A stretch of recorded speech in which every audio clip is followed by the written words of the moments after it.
The weather is absolutely stunning, and it's time to do what I've been looking forward to for a long time.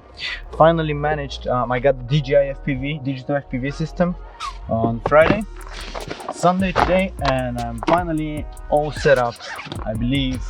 And we're gonna take this Holybro Kopis2 HDV quad for a Maiden.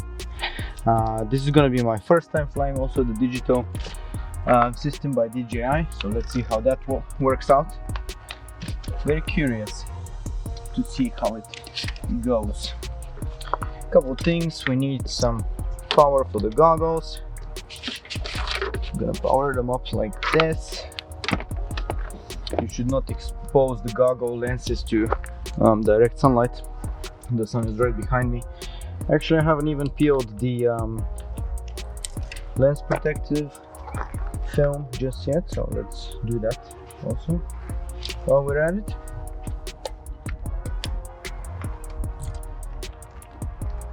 There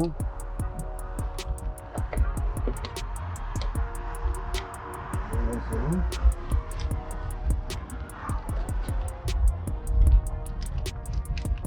Then we're gonna take a 4S pack.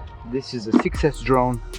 Unfortunately, my 6S batteries didn't manage to come on time for this test, and I'm way too anxious to go and try out the digital FPV system, so it's gonna have to be what it is. I don't think it's gonna be a big issue that we're flying on 4S, however, so let's see how it turns out.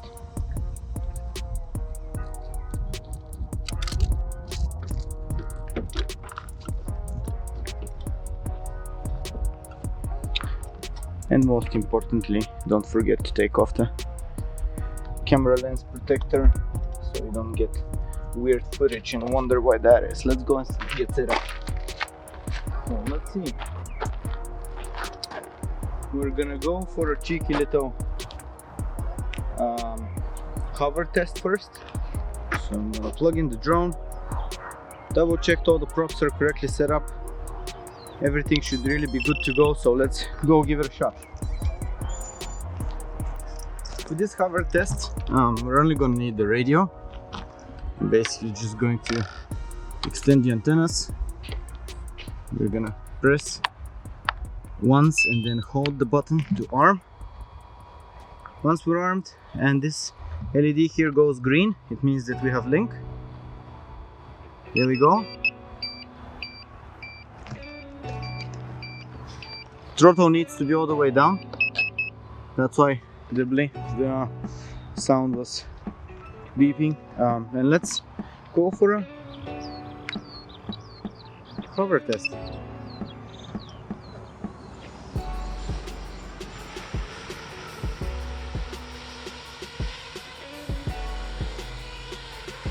I didn't check.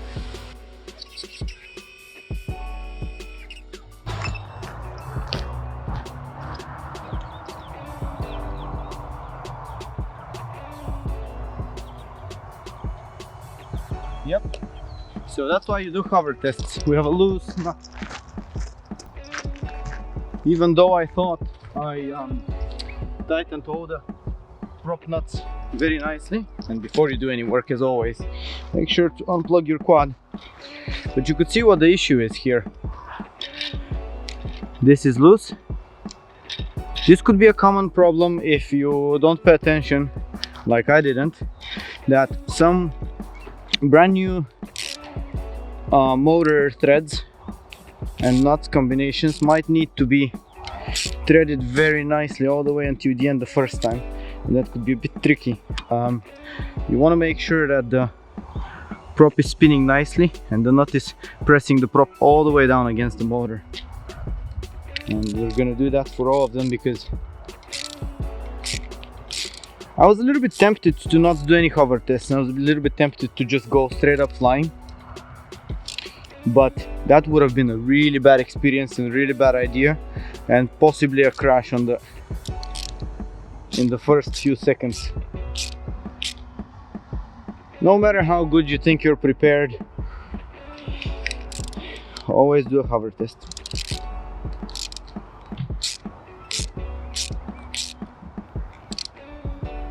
Okay, this time I'm sure that the props are tightened all the way down.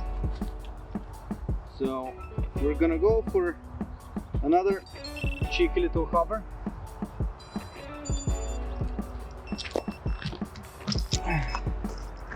Gonna go again for a little hover like this.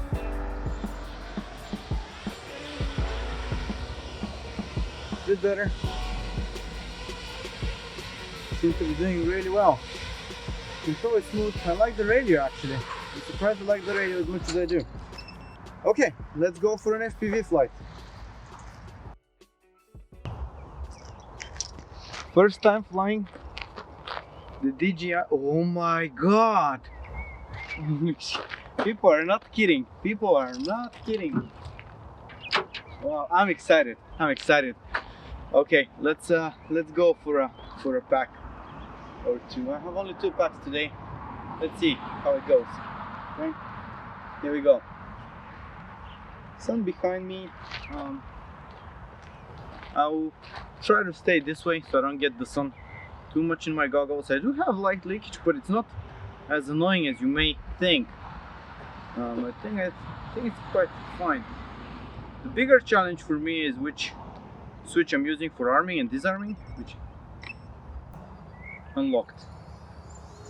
Okay, let's go. Whoa, this is weird.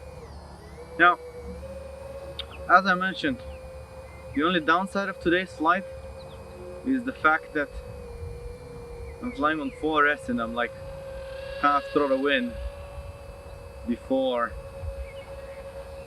this quad really flies very far. Alright, obviously it's a 6S quad, but it flies. The tune is locked on as far as the Holybro Kopis goes. But what I'm most mesmerized about is I'm not straining my eyes to try to make detail. Yeah, you know, it's really nice. Whoa. Well, let's do some faster turns and see also latency and that sort of stuff. But it's so nice. That's kind of like pretty much almost what you see in real life. I think by default this is in focus mode enabled, so I get better picture towards the center of the screen and more pixelation towards the edges. I don't really care or mind for that right now. Oh my god, this is cool. This is such a departure from analog. I'm not gonna be one of those people. There doesn't need to be some sort of a really weird analog versus digital battle where, as far as us pilots go, consumer wise, I think all of us, everybody wants digital. It's just a matter of how it's gonna be done and when it's gonna be done. Eventually we'll get there. It's nice to fly around this tree. We're starting to get some leads this time of the year, but in general here is a lot of straggle and it's very tricky. Also these smaller trees here, I would normally not be able to see them. I would never do this what I'm doing right now, because I've crashed here in this grass so many times. This is so cool. This is just so freaking cool. I don't even care that I'm not zipping around at crazy speeds. I'm just chilling. Let me take a look at the OSD. So all the way down here at the field, that's like what, 100 meters or less away from myself. I get up to 25 milliseconds latency right now, 23, 32, 30, and we go all the way down here. I think it gets slightly more pixelated when I face the quad towards myself. I don't know, it doesn't seem to be the issue. The battery is down to 14.8 volts, and I get a warning, but I think, well, not a warning, but like the font changes to red. We're gonna chill out a little bit longer here. I'm just chilling this first pack. I'm just chilling. The controller is surprisingly comfortable. I didn't expect that. Okay, let's go for a few. Whoa! Oh my god! Especially when you do flips. like that. Whoa! Oh, wow! That's just so different. Okay, let's go slowly. One nice thing about the fact that I'm flying a 6S quad with lower KV motors, 4S battery, is that I don't have that much power, so the handling is exceptionally easy, which is probably very welcome for this first one. But let's try to come around here. I already hear some beeping. I don't necessarily agree that 14.6 volts for a 4S battery is bad enough. We can easily go as low as 14 volts.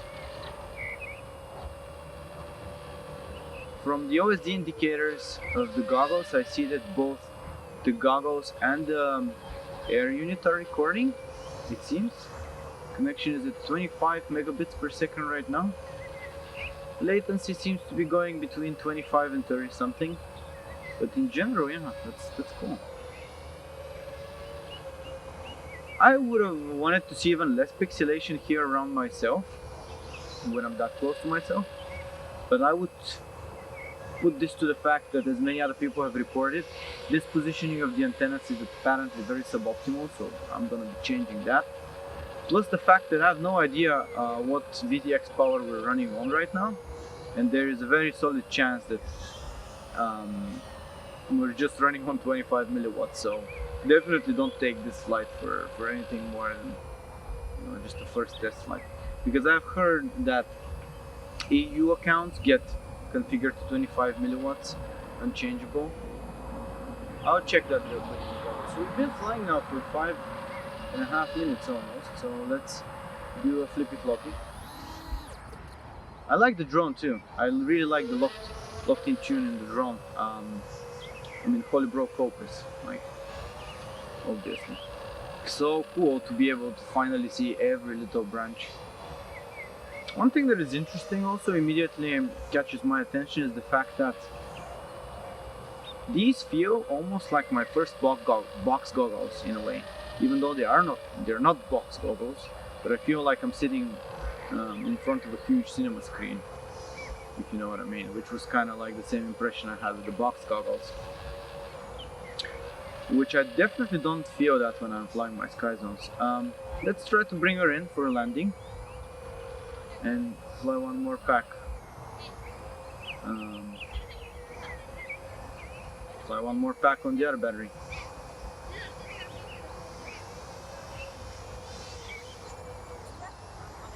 That's crazy. We're gonna go now for a second pack for the second battery. Again, 4S battery, 6S quad, but I'm gonna rip around a bit faster this time. And let's go. Take two. I haven't turned on or stopped any recording, so I have no idea if the goggles are actually recording properly, but we're gonna find that out later. So let's go. Oh, scene, LED, standard, racing. Oh, that's crazy. That is actually so good. I'll fly this LED scene. See how that changes my experience. There is the arm switch. Unlocked. Let's go. Let's go. Wow.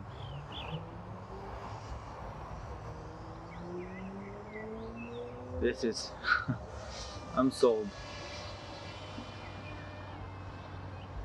In terms of how the goggles fit, they are lighter and smaller than what I expected.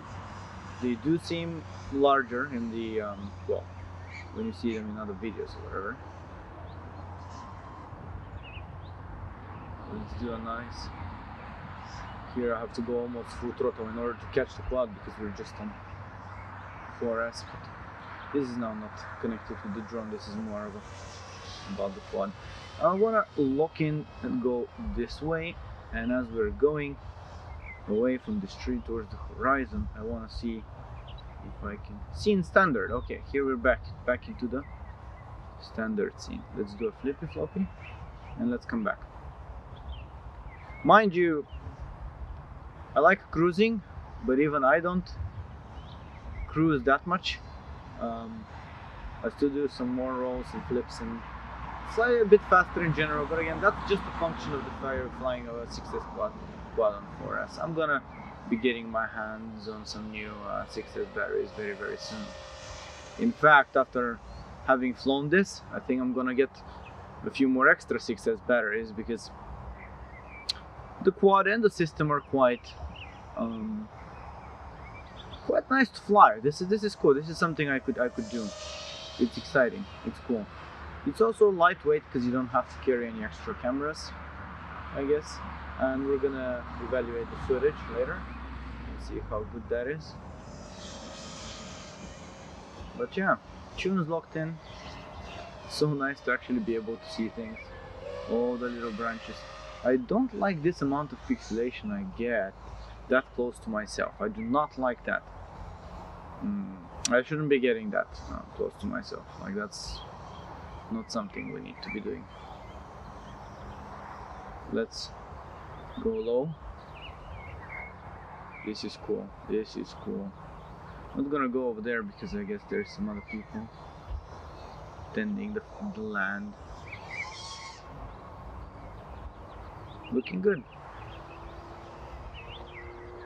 Looking good. Now, for instance, I'm also not afraid to go down this road because now I can make details from so much farther away. So I'm not afraid anymore that there's gonna be a bicyclist. I'm not gonna be able to see or something, as well as these little trees here. Very cool stuff. But there is some pixelation. Whoa. Okay, let's see. Cruising for about 3 minutes. We have also battery voltage on the goggles. And yeah, that's all there is in the OSD. Link status, both in terms of latency and bitrate. Drone battery voltage, flight duration, goggle battery voltage, channel, as well as link indicator with 4 bars for the transmitter.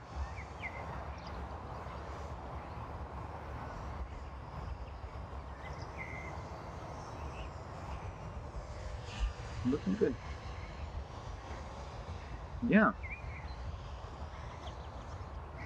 This is a bit surreal, especially when you do flips and rolls. It's extra impressive because then you really notice how,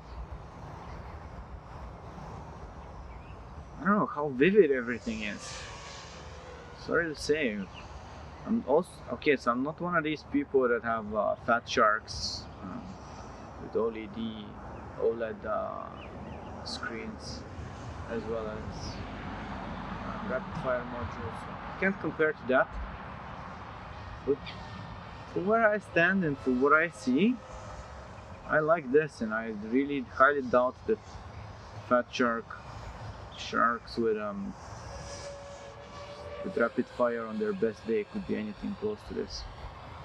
No shots fired at them or anything. It's just, you know, HD versus SD, like 2 different things. There's nothing wrong about that. I'm not planning to start flying analog. I have a lot of micros and toothpicks that I absolutely love flying.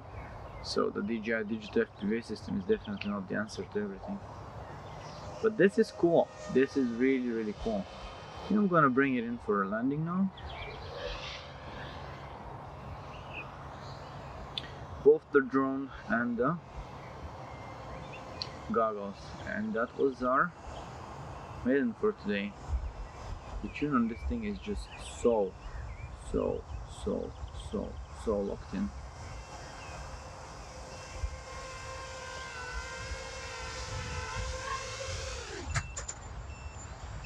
very cool stuff. I'm impressed. For my second test flight, I already had my 6S batteries available, which was so much better on the Holybro Kopis2. It was a slightly windy day, but I don't think that impacted the flight performance a whole lot. It was quite stormy. Actually, it looked pretty cool with all the dark blue navy clouds on one side of the sky and the completely blue skies on the other hand. I changed the camera aspect ratio to 16:9 also in this flight, as well as the option to set high quality instead of low latency in the goggles, mainly because I read that the latency change is negligible, so opting for higher quality is kind of a no-brainer. However, we're still stuck to 25 milliwatt output power. It's also absolutely worth mentioning that as you can tell, I'm only showing you the goggle feed, and the main reason for that is that on that flight, I actually lost some of the air unit footage. I'm not sure if that was due to a bad SD card, but it did happen to me a couple of times, and only with the air unit. I never lost any footage in the goggles.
In the third set of flight tests, I changed the output power to the DJI Air unit finally to 700 milliwatts.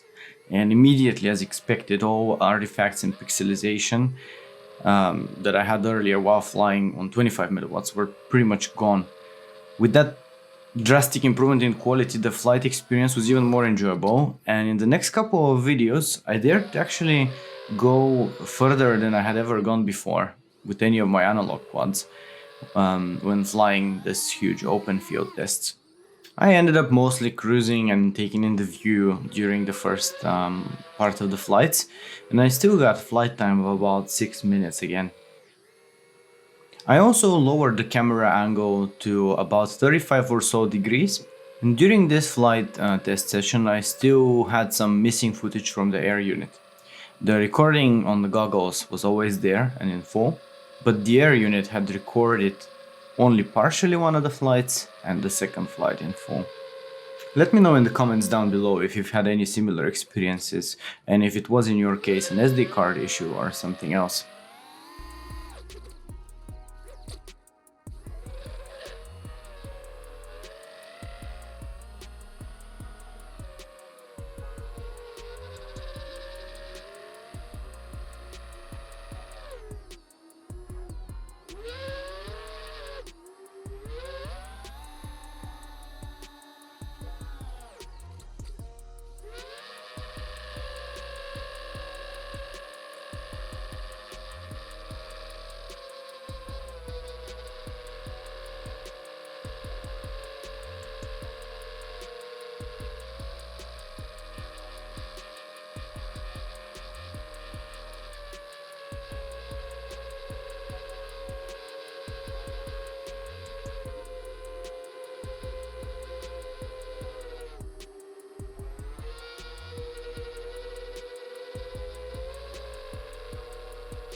In general, I've really enjoyed flying the DJI Digital FPV system quite a lot, all the way up until I went for this last flight.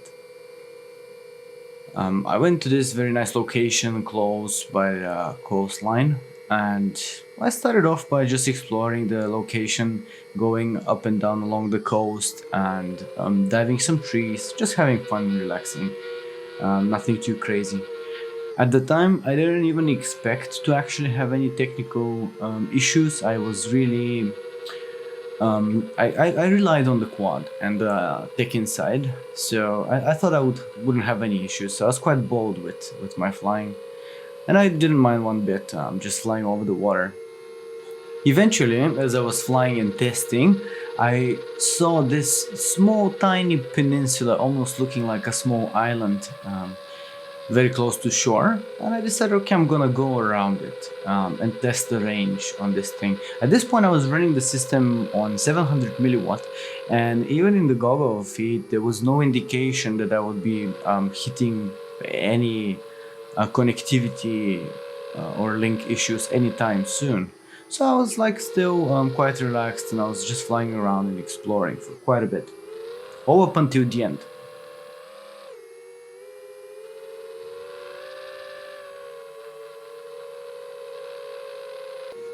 Now, if you want to check out the full flight, you could definitely check it out on my second YouTube channel called Georgi FPV, where I dump all the raw flight footage.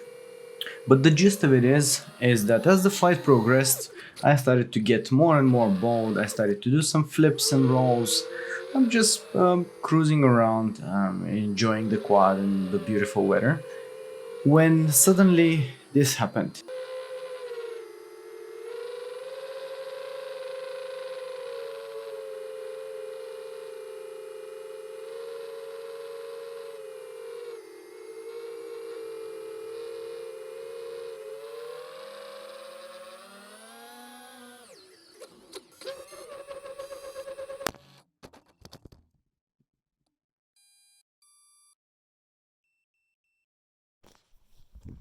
That was a very interesting failsafe, as I'm very sure you've seen. And if you take a look at what's happened, I don't know if this happened after the crash or before, and was the cause for the failsafe, but the antennas are actually out on both sides, including the MMCX connector has ripped off the the full connection plug right here on this end. So this abruptly put my DJI Digital FPV system adventures on hold for the perceivable future, because as it turns out, the MMCX connector really got ripped out with the antenna, one of them at least, and that means that I need to carry out at the very least some repairs or replace the air unit altogether, which is quite suboptimal. On the bright side of things, I am happy that the quad didn't end up in the water, because obviously that would have been much worse. The quad recovered from the crash just fine. As far as I know so far, nothing else is broken. It's just the air unit. As far as the cause goes, I was wondering what that weird failsafe would be at first, but as also pointed out by a lot of viewers on my second YouTube channel, it looks a lot like a motor desync. Another subscriber also commented that he had reached out to Holybro about similar issues with his quad, and apparently they are aware of some issues with some ESCs, and they go as far as to actually offer you some help in fixing the problems. I'm not sure how far that goes, if it's really completely accurate, and how it works, and I probably won't be going for that option, but I will most certainly be debugging the issue on my own and trying to figure out the root cause. As far as the DJI Digital FPV system goes, I assume and I hope that a simple change of the MMCX connector would get it back in the air, and I will be doing that next. So definitely stay tuned for one more video in this series, which might not have been planned, but as it turns out, now we have repairs to carry out. So thanks so much for watching, subscribe for more FPV tips, and I'll see you next time.